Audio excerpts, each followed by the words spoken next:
Well, again, I just think that's a win that is heart, guts, fight. So proud of the team, the coaching staff. You know, we had a game plan that we knew we had to execute to win it, and we had to play good defense. We had to be really physical. We had to run the ball and try to make some explosive plays. We had to take care of it and, you know, try to get to the fourth quarter in a one-score game. And just the way that last thing played out, I don't know if you'll ever recreate that. You know, we work all different end-of-minute scenarios, and I've never even worked that one, you know. So, you know, what a great crowd, student support. So many football alums were back. I'm glad we could give them a win. You know, Pittsburgh's a physical football team, and, you know, I'm just really, really proud of our team. You know, what can you say? I think, you know, you go through 3 weeks like we have, and it's easy to go out there and, you know, be a no-show, and we haven't done that all year. Again, it hasn't always been pretty. The execution hasn't always been great, but our kids fight, and they play with great effort, and that gives us a chance. So that we've had some great wins here. We've had, you know, wins to be bowl eligible or to get to the ACC championship, and we've had bowl wins. And I'm not going to say that's the greatest win we've ever had, but I don't know if I've ever been more proud of a football team. I think that one and NC State in 18, in terms of being proud of a team, is probably the two that stick out the most. So with that, you know, in the last 40 seconds there, I had to change my whole opening statement to you guys. So. Dave, you mentioned the 2018 game at NC State. How close was the offensive plan to that, to just kind of manage it and then take shots where you could? I would say probably even way more conservative, Connor. You know, Jamie Newman at least had been at quarterback for 3 years. You know, Santino was backpedaling playing safety a year ago. And, you know, we went into it and we just said, like, let's put this on the O-line. Let's put this on the backs. Let's give them some quick screens, maybe some play-action bootlegs. And then at the end of the game, you had to let them play. And, I mean, our receivers made some huge plays. I mean, Jamal Banks made a huge play. You know, the catch by Cam Height, Keyshawn Williams, to get it down there. You know, it just, you know, at a certain point, you know, it was similar that let's get to the fourth quarter in a one-score game and let's see what we can do. So you know, when it was 7-0 at the quarter, I felt good. When it was 7-7 at the half, I felt good. When it was 10, I mean, as long as we were within one score, anything can happen, and it did. Dave, is this a season saver almost, or is that kind of think you got to look ahead of that? You know, you got to.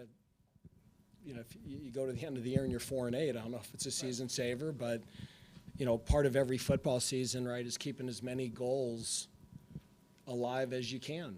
And, you know, probably the goal of getting to the ACC championship game would, you know, is obviously really uphill and, you know, I wouldn't say impossible statistically, but, you know, a lot of teams would have to lose a lot of games for that to happen, you know, but we'd like to keep the bowl streak alive. We want to have a winning season. You always want to send the seniors out with as many wins as you possibly can have. And, you know, you're 3-4 with Florida State coming in. Things get pretty dicey. So, you know, it keeps our season alive and a lot of our goals. And I think more than anything, you know, it keeps us going. You know, I always say and I tell this to the team a lot, you know, the reason you do this is for relationships and moments. You know, the greatest reward of coaching is the relationships you form with the coaches and the players. And as you're all working together, every week you're trying to create a moment. And we created a moment tonight that those guys will never forget.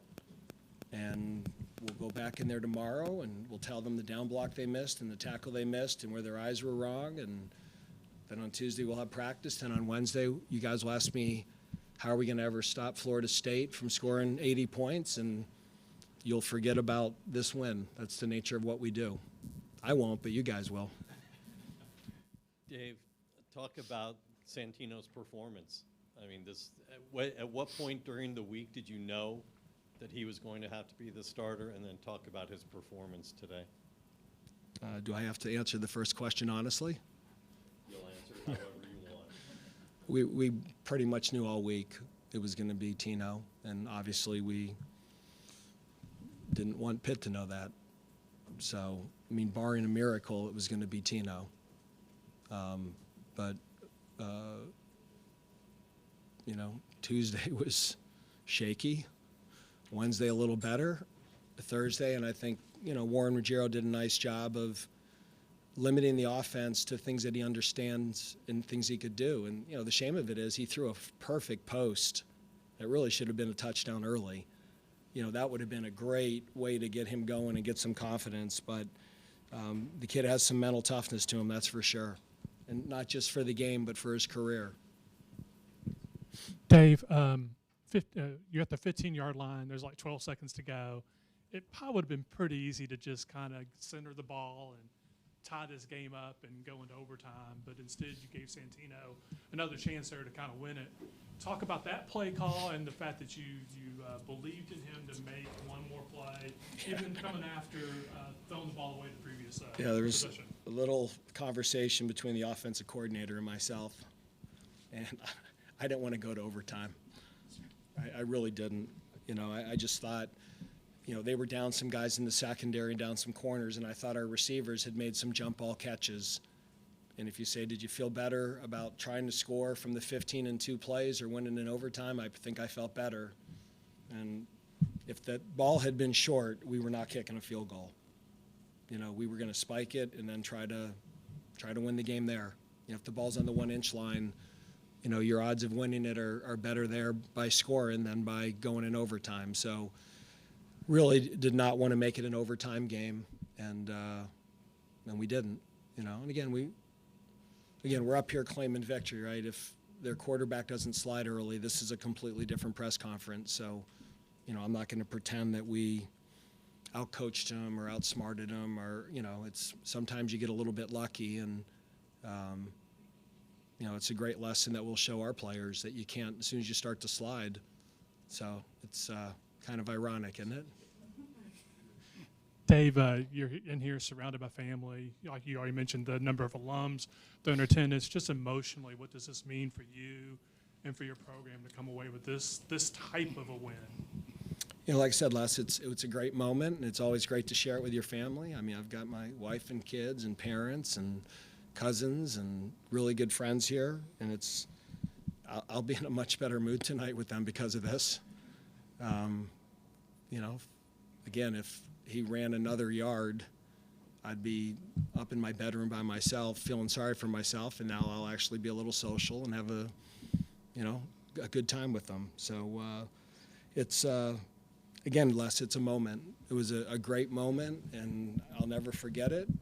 And then, you know, 24 hours from now, we'll be getting ready for Florida State, and that's the nature of what we do. But I just think it gives our players life. And they work hard. You just want them to get a reward, and they've been rewarded for their effort. And I'm proud of it, proud of them. Coach, speak again not only to the team's focus down the stretch, but what can you take away from this that will help you build as you prepare for next week? Again, I'm not going to make, I don't want to be, part of hyperbole and make this bigger than it is, right? We found a way to win an ACC football game. I think when you get on a losing streak as a coach, you just want to make sure your guys are still showing up and giving effort. And clearly we did that. And it probably makes it a little bit easier to get them to do it next week because of this week. You lose 4 in a row, that challenge gets harder. And, as a team goes on, the good teams, if you're winning, your confidence grows, your commitment grows, your competency grows. When you're losing, those things tend to fall off. So good teams have a tendency to get better, and losing teams have a tendency to get worse. And after you lose 3, you need that spike of a reward to keep them going. So we're not where we want to be. I don't think we're playing as well as we can, but right now I really don't care. We found a way to win a football game, Dave, and we're going to enjoy it. Dave, on the touchdown pass, did you think he could throw a ball that well in that situation, or did it surprise you a little bit how well it was done?